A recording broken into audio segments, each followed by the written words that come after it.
Olá, eu sou o mestre Alec Hoffer, líder do Templo Sofiânico Filhos do Sol. Você está no canal Shintoísmo Cristão. Espero que você esteja gostando das mensagens, espero que você atenda o nosso convite, venha nos conhecer, venha nos visitar. Vou deixar mais uma vez o nosso endereço de e-mail, se você quiser falar comigo. É novoeon52@gmail.com. Novo AEON52@gmail.com. Ou você pode entrar em contato com o administrador do canal. Lembrando, quando você terminar de ver o vídeo, ou agora, curta o vídeo e se inscreva no canal, que você vai ser avisado, né? Se inscrevendo, você é avisado de quando vídeos novos entrarem no ar. Ok? Vou falar de um assunto hoje que é tão ou mais polêmico do que mamilos. Eu vou falar sobre a serpente do paraíso. De certa forma, permanecemos em contradições da Bíblia, mas não é exatamente uma contradição. Vou falar da serpente do paraíso. A tradição cristã diz que a serpente é o demônio, que é o diabo. E principalmente porque a serpente aparece no livro do Apocalipse, no capítulo 12, aparece um grande dragão, e esse dragão é chamado de Diabo e Satanás. Né, a grande serpente que é o diabo e Satanás. Agora, o meu assunto não é o Apocalipse hoje, mas é interessante que você observe que as escolas de interpretação do Apocalipse cometem erros ridículos com relação ao livro.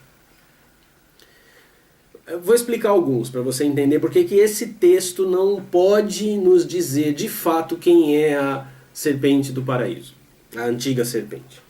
Primeiro não pode, porque a primeira interpretação equivocada que é feita do Apocalipse é uma interpretação linear, ou seja, como se o capítulo 1 e até o capítulo 22 a gente visse uma história que tem um começo, um meio e um final, e que ela vai seguindo numa linha reta linear. Não é assim, o Apocalipse é como um caleidoscópio, aquelas imagens estão misturadas, elas estão acontecendo simultaneamente, elas não são lineares, elas não estão contando uma história que tem objetivamente um começo, meio e um final.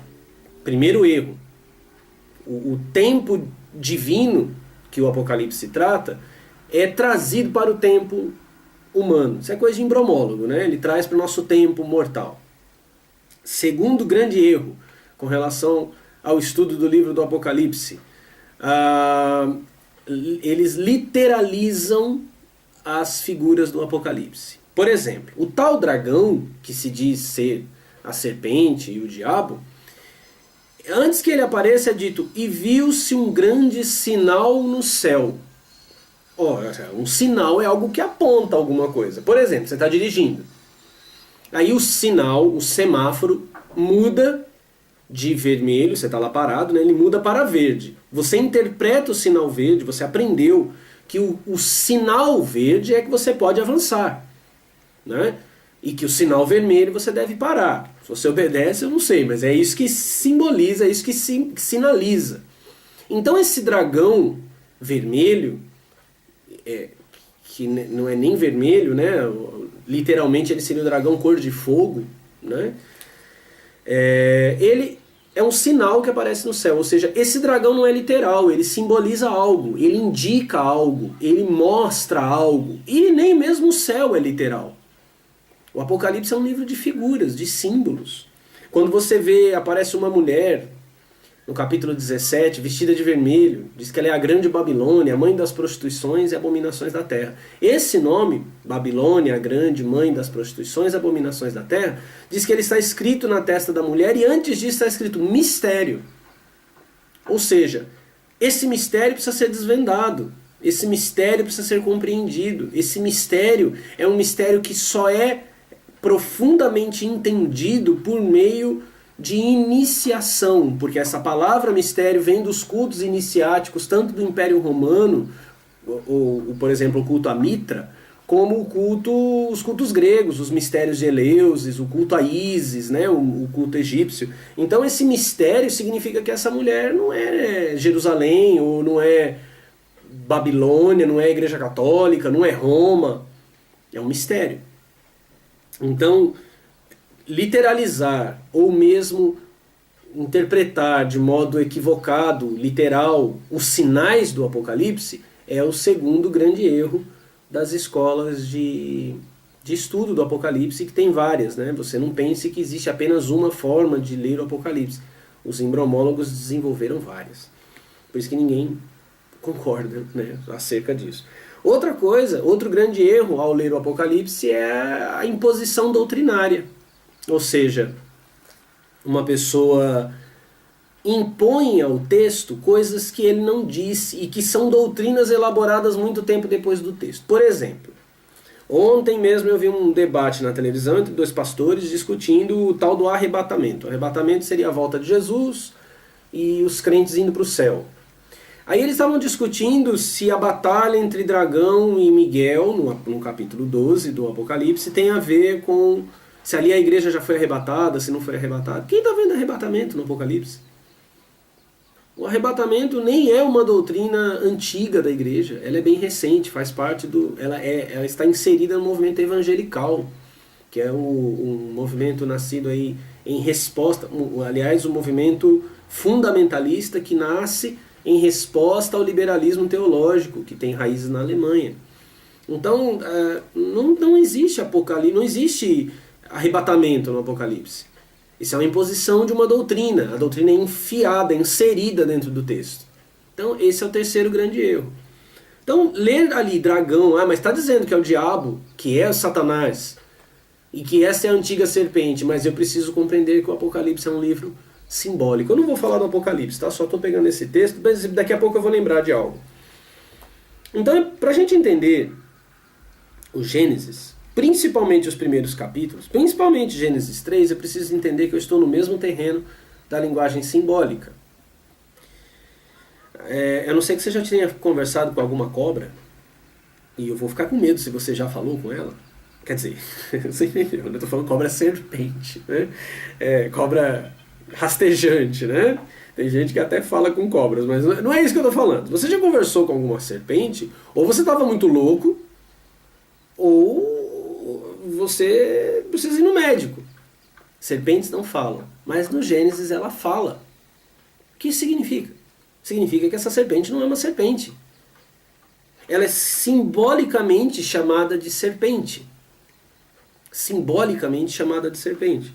Então nós precisamos meditar no que significa e o que essa serpente fez para sairmos da ilusão. Antes de falar da serpente, eu vou ler em Gênesis capítulo 2, versículos 16 e 17, Gênesis 2, 16 e 17. E ordenou o Senhor Deus ao homem, dizendo: de toda a árvore do jardim comerás livremente, mas da árvore da ciência do bem e do mal, dela não comerás, porque no dia em que dela comeres, certamente morrerás. Observa que não tem nenhuma explicação do que é morrer. Ok? Por exemplo, você vê uma cerca, um trançado no muro. Aí tem uma plaquinha lá, com uma caveira, e diz... risco de morte, ou risco risco de morte, né? Se fosse de vida não era perigo. Risco de morte. Você sabe o que é morrer. Não precisa que ninguém te explique o que é morrer. Está ilustrado lá. Quando ele não explica para Adão o que é morrer, Adão já sabe o que é morrer. Senão ele teria que explicar ao Adão: se você comer esse fruto, você vai engasgar com o fruto, você vai ficar velho, aí eu vou te mostrar o que é ficar velho, fazer Adão ficar velho, depois fazer ele ficar novo de novo, né? Ele não explica, Adão já sabe o que é a morte já é conhecida de Adão, como a morte é sua conhecida, por isso que ninguém precisa explicar o que é morrer, correto? Então quando ele diz: Adão, não coma, porque você vai morrer, e ele diz: no dia em que dela comeres, certamente morrerás, Adão sabe o que é morrer, e não é morte espiritual. Porque veja como é impor doutrinas aos textos bíblicos. Ele não disse assim: Adão, você vai ter uma morte espiritual. Você vai parar de se comunicar comigo. Ele não fala nada disso. Você vai morrer. Morrer. Seu corpo morrerá. Você vai parar de viver. No dia em que comer, você vai morrer. Adão entende isso e teoricamente fica longe da árvore. Aí no capítulo 3... O primeiro versículo diz assim: Ora, a serpente era a mais astuta que todas as alimárias. Alimárias é animal, tá? É que as traduções insistem nessa linguagem velha, né?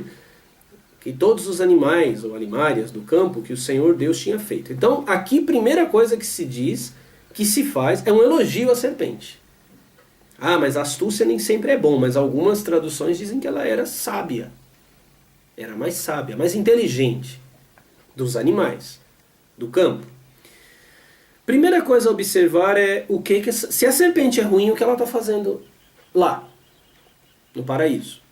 Né? Porque Adão e Eva, em tese, não conheciam o bem e o mal. O que eu pensaria de você se você pegasse seu filho de 5 anos e colocasse na mão de um estuprador, de um pedófilo, de um traficante? Ah, cuida do meu filho aí. Ou pelo menos fosse a babá do seu filho. Porque Deus não está no jardim. Adão e Eva estão no jardim do lado da serpente, que teoricamente é o mal, é Satanás, é o diabo. Voltamos até naquela mensagem antiga, né, a última que nós postamos, sobre a onisciência de Deus. Cadê? Ele não sabia da serpente ou ele ficou sentado lá assistindo?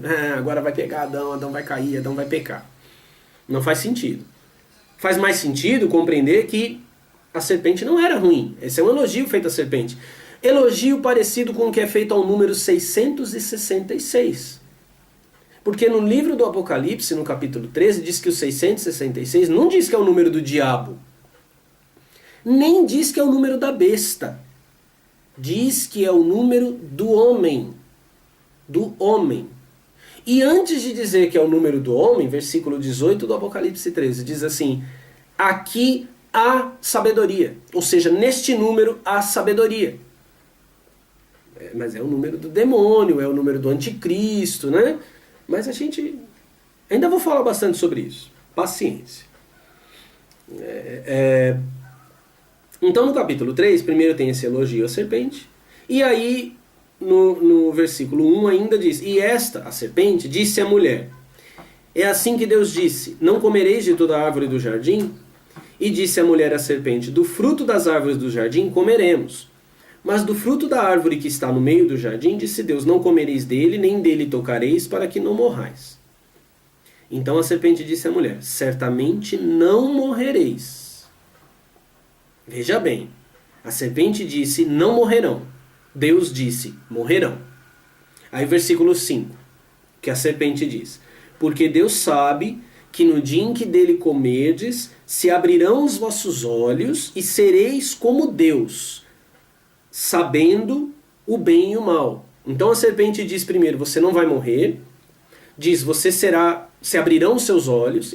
Essa abertura dos olhos é espiritual. E depois diz: vocês serão como Deus. Então essas são as 3 afirmações que a serpente faz. Contra aquela afirmação de Deus de que se eles comessem morreriam. Aí diz que Eva se empolgou com a fruta, né? Diz: nossa, que legal, ela é muito boa, desejável, né? Agradável aos olhos, desejável para dar entendimento. Tomou o fruto, comeu e deu também ao seu marido, e ele comeu com ela. No versículo 7 diz: então foram abertos os olhos de ambos. Olha o que aconteceu. A serpente disse: abrirão seus olhos. Deus disse: morrerão. Eles comeram, morreram? Não.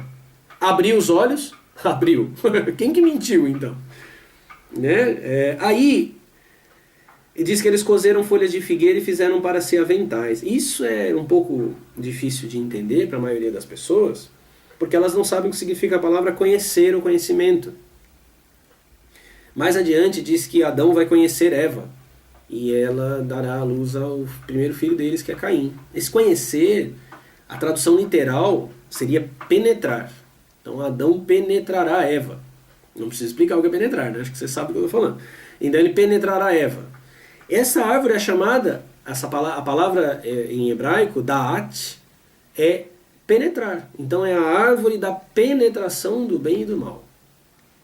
O que a serpente ensina a Adão e Eva é uma forma, por isso que eles cobrem depois, fazem aventais ou cintas e cobrem os seus órgãos sexuais. O que a serpente ensina a Adão e Eva é um meio, uma relação sexual divina, que Deus não queria que eles conhecessem. Aí, o versículo 8 e 9 de Gênesis 3 é muito interessante, porque Deus não sabe onde Adão está. O Deus onisciente não sabe onde foi parar Adão. Diz que Adão escondeu-se, ele e sua mulher, da presença do Senhor.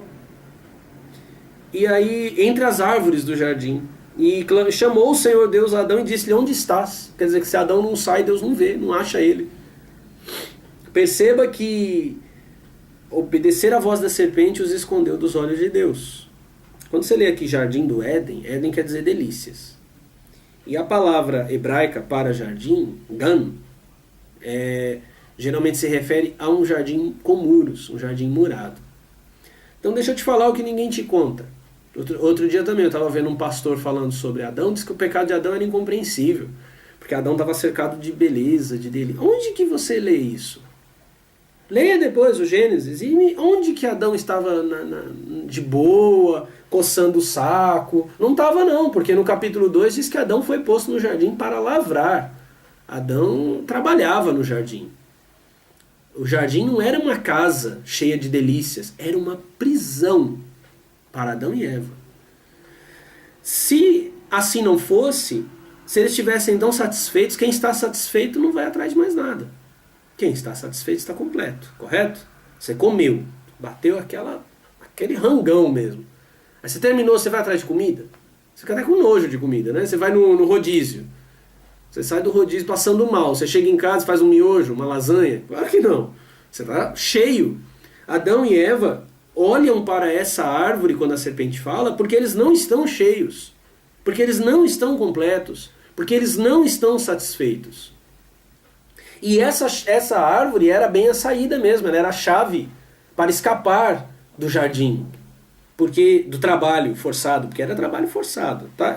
Deixa eu só ler aqui, porque eu não sei se você está lendo. O versículo 8 de Gênesis 2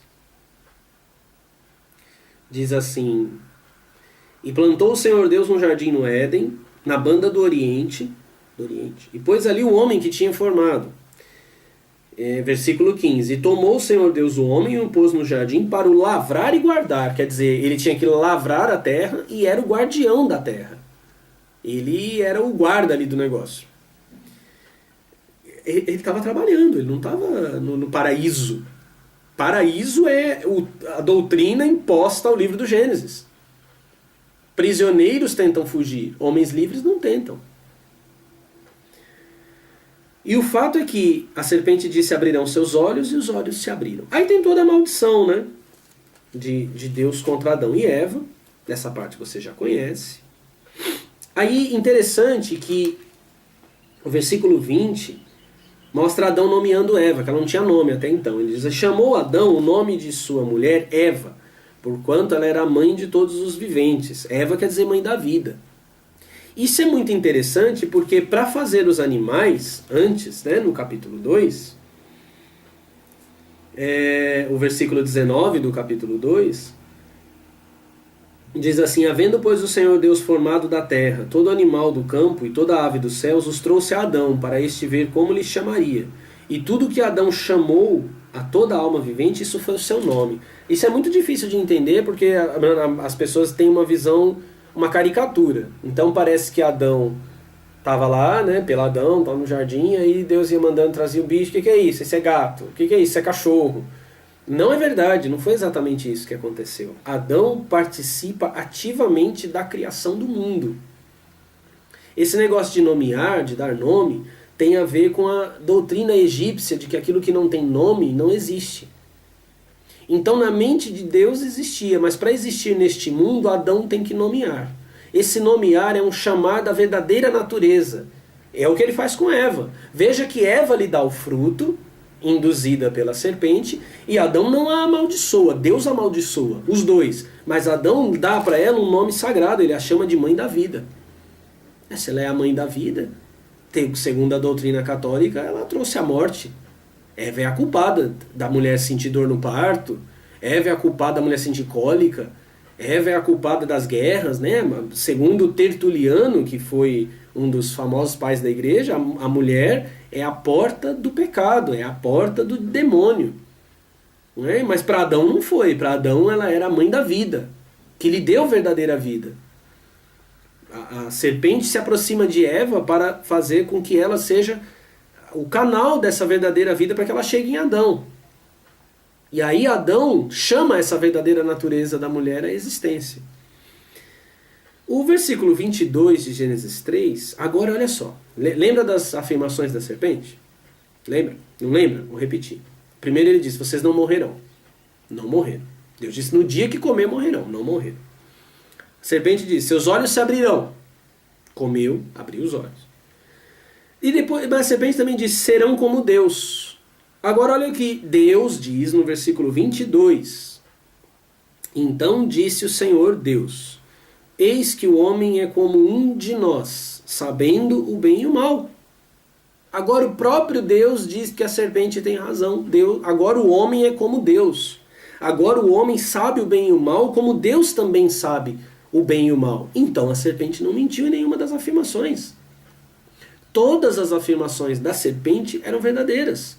Eles não iam morrer, eles teriam os olhos abertos e eles seriam como Deus. E o próprio Deus confirma que eles são como ele. E tanto são como ele que são capazes até de se esconder de Deus. Se meteram lá nas árvores e Deus falou, Adão, aparece aí, Adão. Oh, brincadeira besta, Adão, aparece aí. Olha só quanto tempo Adão viveu, hein? Gênesis capítulo 5, versículo 4.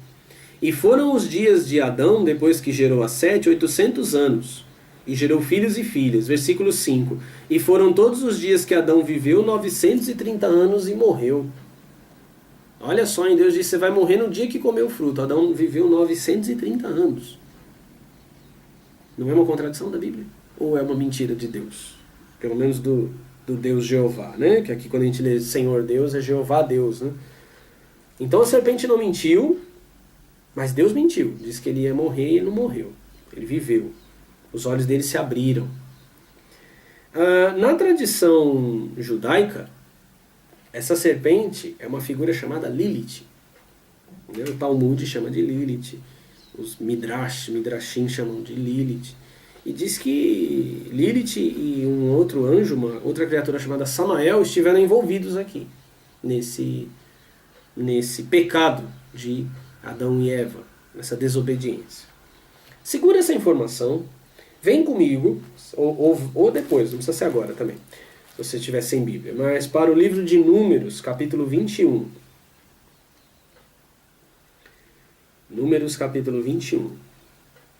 A partir do verso 4. Então partiram os hebreus do monte Hor pelo caminho do Mar Vermelho a rodear a terra de Edom. Porém a alma do povo angustiou-se nesse caminho. E o povo falou contra Deus e contra Moisés. Por que nos fizeste subir do Egito para que morrêssemos neste deserto? Pois aqui nem pão nem água há. E a nossa alma tem fastio deste pão. Fastio quer dizer que é enjoado, né? Deste pão tão vil. Esse pão que eles estão enjoados é o maná. O maná era uma bolinha doce que Deus fazia cair do céu. Era só isso que eles comiam. Dá todo dia a mesma comida para o seu filho e vê se ele vai ficar feliz. Eles estão no deserto, eles estão com calor, eles são seres humanos, né? Teoricamente é Deus que tem que ter paciência com eles, não eles com Deus.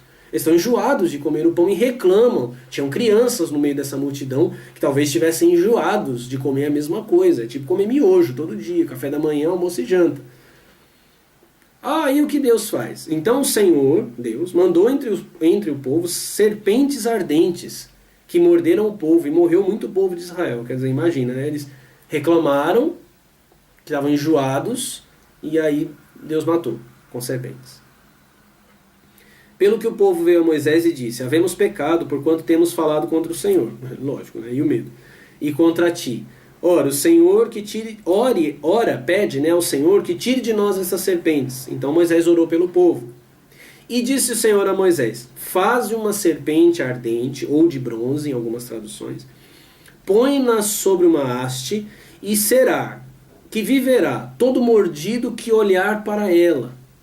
Moisés fez uma serpente de metal e pô-la sobre uma haste. Era que mordendo alguma serpente, alguém olhava para a serpente de metal e ficava vivo. E aqui o que você não sabe é que aqui, para salvar o povo, Moisés teve que quebrar um mandamento.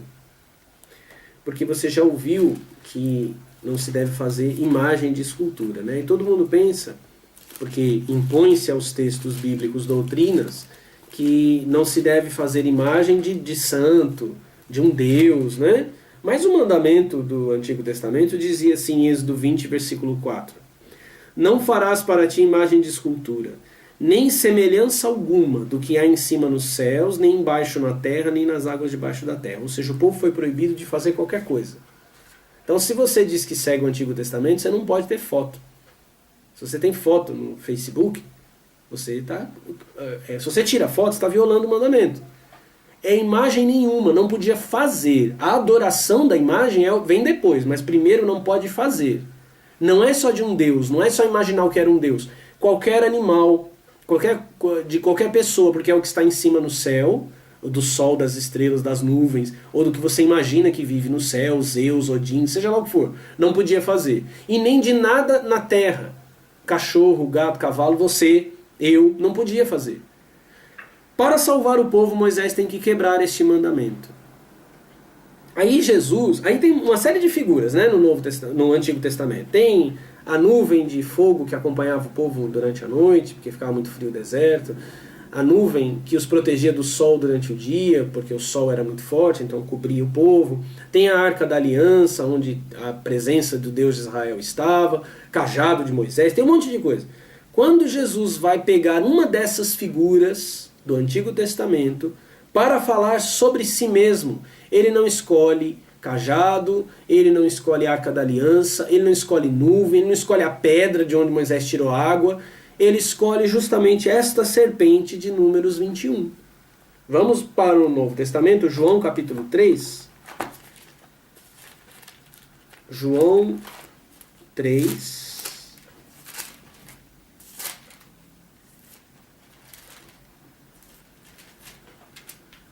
14 e 15. E como Moisés levantou a serpente no deserto, assim importa, ou seja, assim é necessário que o Filho do Homem seja levantado. Jesus quebrou a lei. Ok? Você acha que Jesus guardou a lei toda, né? Mas não guardou. Definição de um homem justo no Antigo Testamento, segundo o Salmo 2, é o que não se assenta na roda dos escarnecedores. Jesus sentava com prostitutas e publicanos. Era proibido fazer qualquer obra no sábado. O Antigo Testamento conta a história de um homem que foi pegar lenha no sábado e foi assassinado, apedrejado. Jesus comia no sábado, curava no sábado, andava pelos cantos no sábado. Jesus se relacionava com leprosos, que seja para curar, relacionava.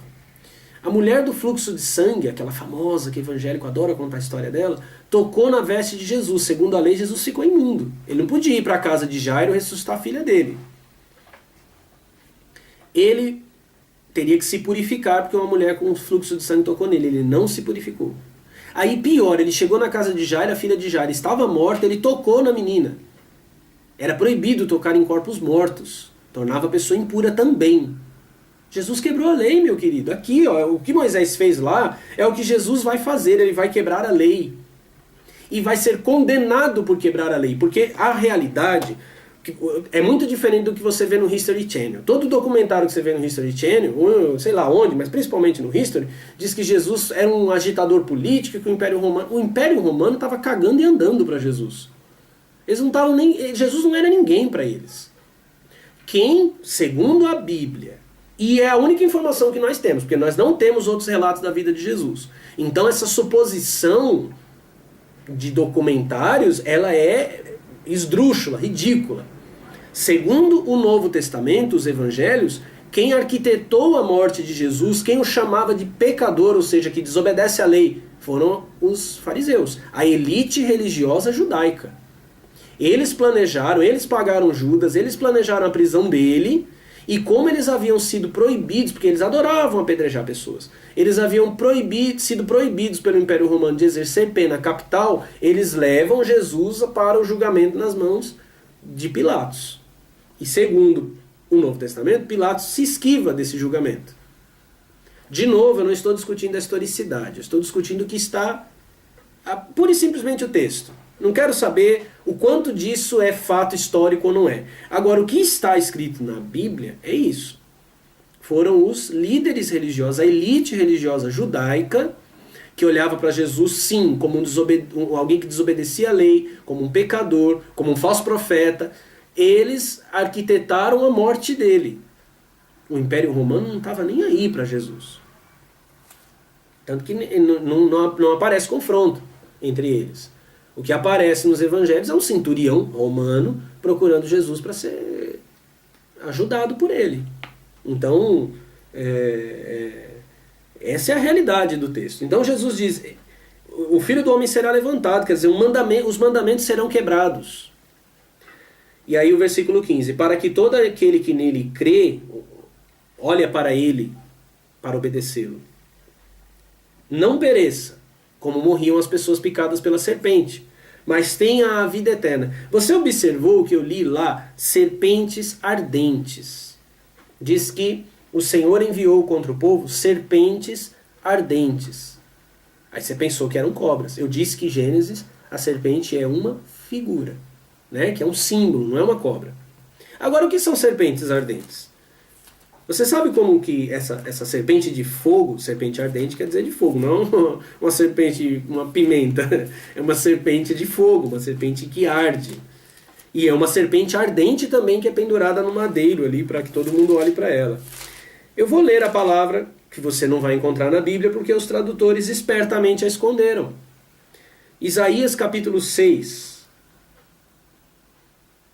Isaías tem uma visão com o Senhor. Ele entra no templo e vê o Senhor Deus lá sentado num trono. E aí ele vê criaturas ao redor do Senhor. E no versículo 2 de Isaías capítulo 6, ele diz assim: os serafins estavam acima dele.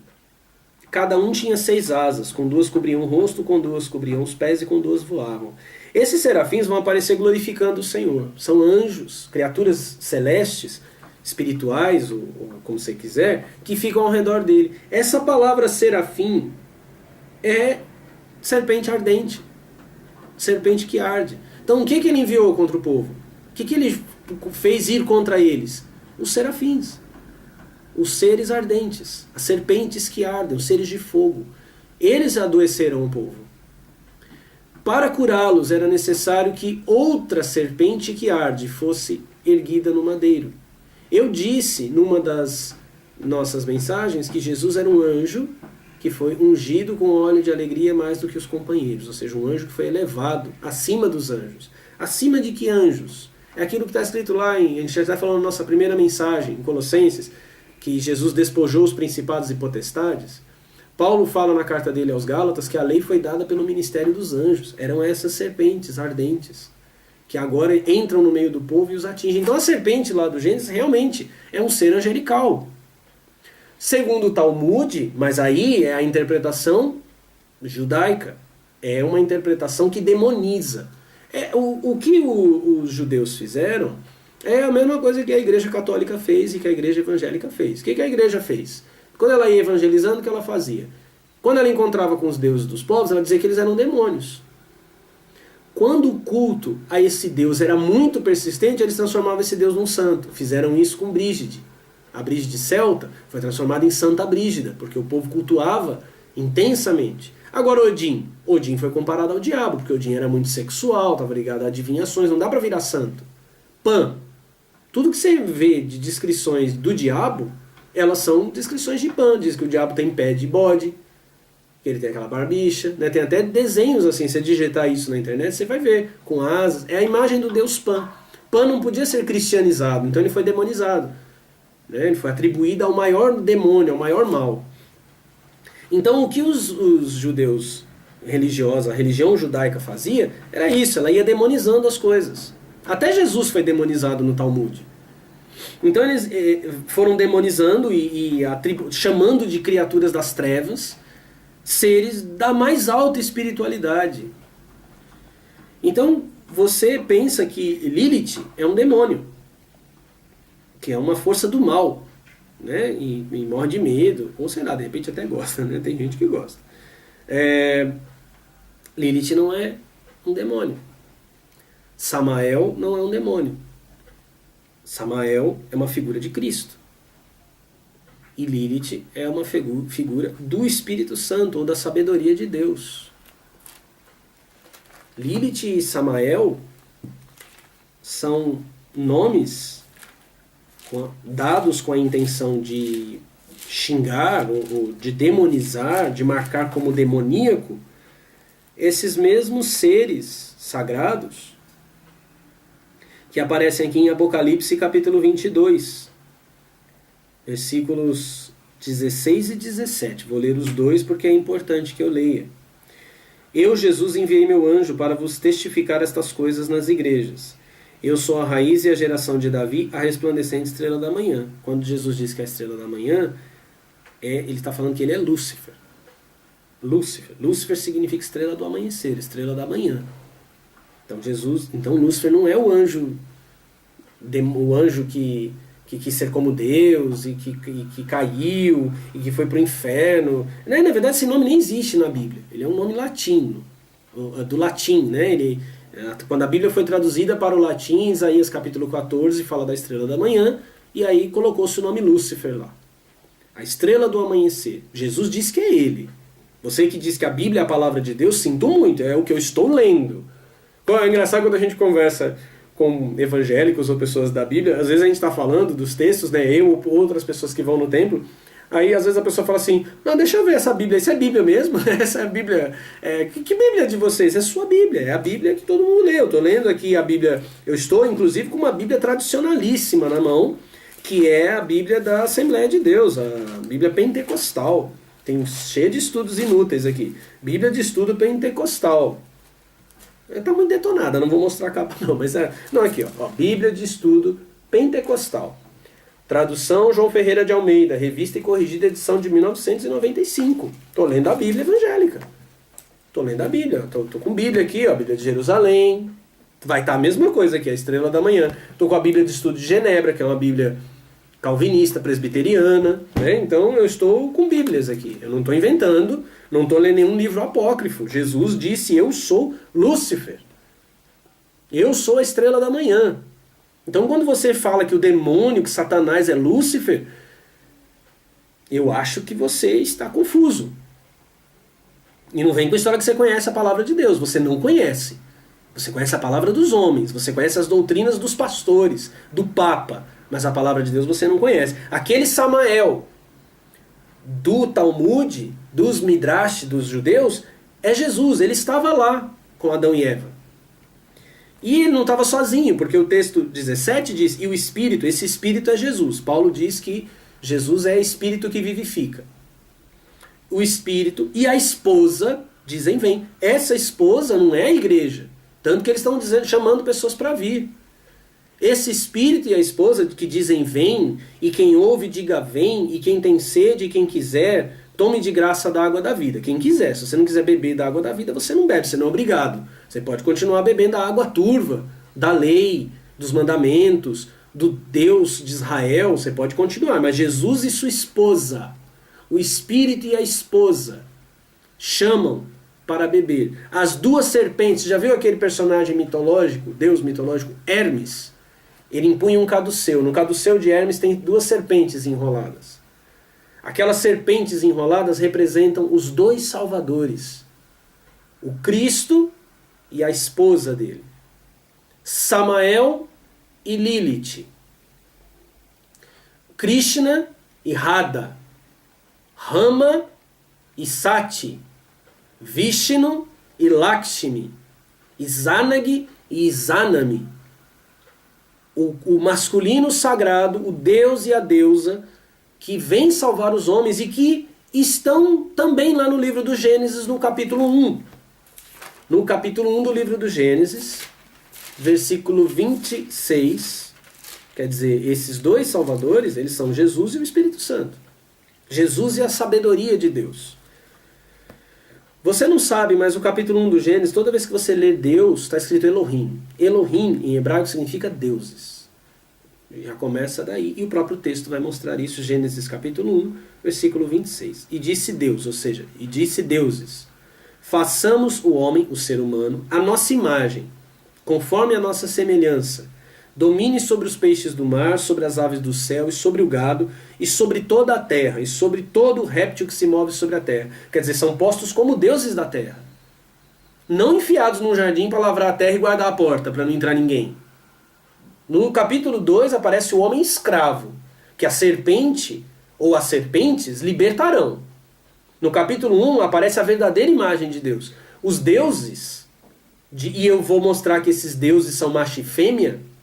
Eu já vi muita gente dizer que esses deuses aqui, que esse Deus que fala façamos, porque aí dá para ver que é mais de um, que é Jesus e o Espírito Santo, ou que é Jesus e o Pai. Aí como, olha só, versículo 27, e criou Deus, os deuses, o homem, a sua imagem. A imagem de Deus, dos deuses, o criou. Macho e fêmea os criou. Quem é o travecão da história? É o pai ou Jesus? Quem é a mulher na história? Porque quando reproduz a imagem, aparece homem e mulher. Isso está escrito em Gênesis capítulo 1, versículo 26 e 27. Eles são criados para dominar sobre tudo. Eles são feitos à imagem de Deus. Agora, você faz a imagem de Deus? Você faz a imagem de Deus como? Como que você faz seu filho? Você tem filho ou não tem filho? Mas tudo bem, você vai fazer seu filho. Aí você olha para o filho, né, a criança, ele tem um pedacinho do pai e um pedacinho da mãe, mistura. Como foi que fez? Ato sexual. Pelo sexo. Esse Deus macho e Deus fêmea geram o homem como seu filho. Geram a humanidade como seus filhos. E é esse mistério que a serpente ensina para Adão e Eva. Ensina o caminho divino.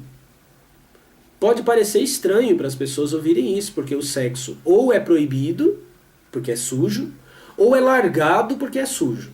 Então tem as religiões proibindo o sexo, como se ele fosse uma coisa imunda, e tem as pessoas não religiosas praticando o sexo como se fosse uma coisa imunda também. Né? Praticamente fazem de papel higiênico as pessoas. Não tem nenhuma reverência, não tem nenhum respeito pelo corpo um do outro, não tem nada. Eu tô com vontade e acabou. Dois extremos que não são o caminho ensinado pela serpente a Adão e Eva, que os tiraram da prisão de Deus, eles não podiam mais ficar lá dentro do jardim. Aqui, na Genebra, que é uma Bíblia super tradicional, assim, ela é uma Bíblia calvinista, presbiteriana. Aqui o texto ainda é um pouquinho mais explícito, porque em Gênesis 2, 27 diz: criou Deus, pois o homem à sua imagem, a imagem de Deus o criou, homem e mulher os criou. Gênesis 1, 27, perdão. Gênesis 1, 27. Criou Deus, pois o homem à sua imagem, a imagem de Deus o criou, homem e mulher os criou. A imagem de Deus é homem e mulher. Porque são deuses, é Elohim. Esses deuses apareceram lá em Gênesis 3, na serpente, simbolicamente a serpente, para livrar Adão e Eva, para marcá-los com a imagem de Deus que eles tinham, mas não sabiam. É essa a missão de Jesus e do Espírito Santo no fim dos tempos. E eu vou te falar uma coisa, esse fim dos tempos está acontecendo agora. Você nasceu, você está vivo nesse tempo, você está me ouvindo, porque o momento da libertação e da salvação chegou. Você está sendo chamado para sair fora do serviço, da escravidão de um Deus que não é Deus, que não quer que você tenha o conhecimento do que teu corpo é capaz de fazer, que não quer, ou ele quer te prender no cercado da igreja, ou ele quer te prender no cercado fora da igreja, para que você nunca descubra que o segredo da imortalidade, da vida eterna, que a obra de Deus está dentro do teu corpo, que você nasceu imagem de Deus, imagem dos deuses, não quer que você saiba, não quer que você me ouça, quer que você me rotule de falso profeta, como ele rotulou Lúcifer de anjo caído, como ele rotulou Lilith de demônio, como ele rotulou Samael de anjo negro. Ele espera que você me rotule como ele rotulou a árvore, tocar na árvore é morrer, e era mentira. Era mentira. Eu espero muito que você seja livre. Eu espero muito te conhecer. Espero muito te encontrar. Espero que a gente possa estar um dia no templo conversando mais. Espero que um dia a gente sente em algum lugar para bater um papo, como amigos e irmãos que somos. Então eu estou te aguardando. aprende, esta serpente, chamada diabo e Satanás lá no Apocalipse, ela é diabo, quer dizer, o tentador, e Satanás, quer dizer, o adversário de quem? Satanás não é o nome do demônio. Diabo não é o nome do demônio. É lembrar aquilo que eu sempre, minha referência é sempre Raul, hein? Já citei Raul uma vez, vou citar de novo. O Rock do Diabo. Existem dois diabos, só que um parou na pista. Um deles é o do toque, quer dizer, aquele que te chama atenção, que falou, presta atenção, presta atenção. Outro é aquele do exorcista, o diabo fabricado pela igreja, que possui e que precisa vir o herói sacerdote lá para expulsar o diabo do teu corpo. E é verdade, existem dois diabos. Existem dois diabos. Um é diabo do outro. Um é Satanás do outro. O Deus entronizado nas igrejas é o Deus que manda matar. Homens, mulheres, crianças. É o Deus que blasfema de todos os outros deuses. É o Deus que tinha horror a sangue menstrual e esperma do homem. E outro, esse é o diabo, esse aí que eu falei. É diabo, é demônio, fingindo ser Deus. Outro é o Deus manifestado em Jesus e na sua esposa, que nos chama para a liberdade, que nos chama para descobrir que somos deuses. O que a serpente disse a Adão e Eva, coma do fruto será como Deus, é o que Paulo diz que acontece quando nós olhamos na face de Jesus, lá em 2 Coríntios capítulo 3. Somos transformados na mesma imagem. No livro de Efésios capítulo 4, o apóstolo Paulo também diz que o plano de Deus é que nós alcancemos a plena estatura de Cristo, do Filho de Deus, ou seja, que sejamos como Ele é. Em Romanos capítulo 8, Paulo diz a mesma coisa, que Deus nos predestinou a sermos conformados, ou seja, ajustados à imagem de seu Filho, que é Jesus. Então você, evangélico, que acha que Jesus é Deus, você só pode ser cristão de verdade, você só pode estar honrando a Deus de verdade se você aceitar ser transformado na imagem de Deus. Quando você disser que é um pecador perdoado, que você não é nada, que você é pó, você não está na nova aliança, você está na antiga. Porque quem disse para Adão, tu és pó e voltará ao pó, não foi o pai. O pai disse, farei homem, o pai e a mãe. Vamos fazer a humanidade à nossa imagem. O Deus do Antigo Testamento diz, você é pó e vai retornar para o pó. Escolha com que Deus você quer ficar. Quem preparou um destino melhor para você? O pai e a mãe que te predestinaram a ser divino? Ou o Deus que aprisionou Adão e Eva no Éden para trabalhar para ele e depois decretou que eles seriam reduzidos a pó? Pense em qual destino é melhor. Que destino você escolhe? Eu já escolhi o meu. Espero que você escolha um destino divino, bonito, que você faça a escolha sagrada, certa, santa, e aí nós caminharemos juntos para sermos a imagem de Deus. Não esquece de curtir, viu? Não esquece de curtir o vídeo e não esquece de se inscrever no canal, porque isso é apenas o começo. Eu tenho muita coisa para te contar. Namastê e até a próxima.